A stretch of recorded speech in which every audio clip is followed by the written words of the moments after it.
Welcome করছি নাটকবাজের আরও একটা স্পেশাল ভিডিওতে। থাম্বনেল দেখে আপনি বুঝতে পারছেন আজকে আমরা কথা বলবো ভটভটি নামে একটি নাটক নিয়ে। নাটকের নামটি শুনে আপনার মনে হচ্ছে এটা একটি ফানি ধাঁচের নাটক।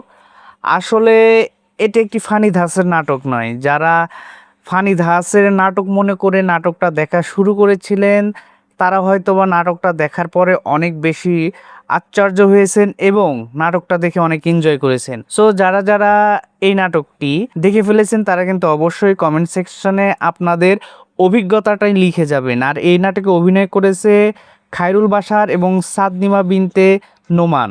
সাদনিমা বিনতে নোমানের অভিনয় আমি দেখছি এবং নতুন এক অভিজ্ঞতা অর্জন করছি, কারণ তার ন্যাচারাল অভিনয় আমাকে বারবার মুগ্ধ করছে। সো আপনাদের কাছে সাদনিমা বিনতে নোমানের অভিনয় কেমন লাগছে সেটি কিন্তু অবশ্যই জানিয়ে যাবেন।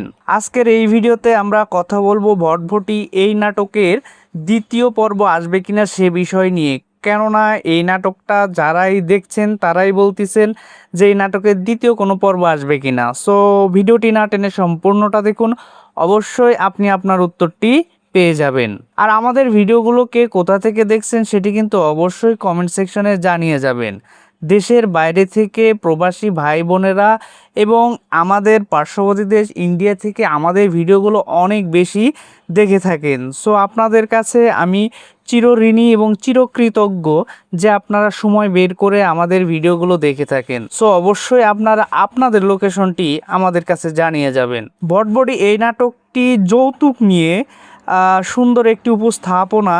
এখানেও যৌতুকের কথাটা সুন্দরভাবে আমাদেরকে বুঝিয়ে দিয়েছে। কেননা গ্রাম অঞ্চলে এই নাটকটা গ্রাম অঞ্চলে তৈরি হয়েছে। গ্রাম অঞ্চলে যৌতুকটাকে যে সবাই এমনভাবে নিয়েছে যেন এটা বিয়েতে দিতেই হবে, একটা নর্মাল ইস্যু। এই যৌতুকটা যে নর্মালাইজ হয়েছে সেই বিষয়টি তুলে ধরেছে এখানে পরিচালক, যে গ্রামগুলোতে অনেক ক্ষেত্রে এই যৌতুকটা অনেক বেশি নর্মালাইজড।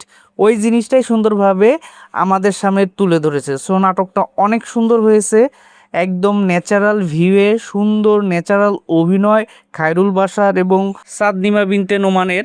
সো দুজনের অভিনয় অনেক ন্যাচারাল ছিল। আর এই নাটকের দ্বিতীয় পর্ব নিয়ে পরিচালক এখনও কোনো ঘোষণা দেয়নি। সো যদি ঘোষণা দিয়ে থাকে বা এই টাইপের নাটক উনি আরও নিয়ে আসে তাহলে অবশ্যই আপনাদেরকে জানাবো। কেননা এই নাটকটি একটি জনসচেতনতামূলক একটি নাটক। সো এই ধরনের নাটক হলে আমরা অবশ্যই সেই নাটকটিকে প্রমোট করব।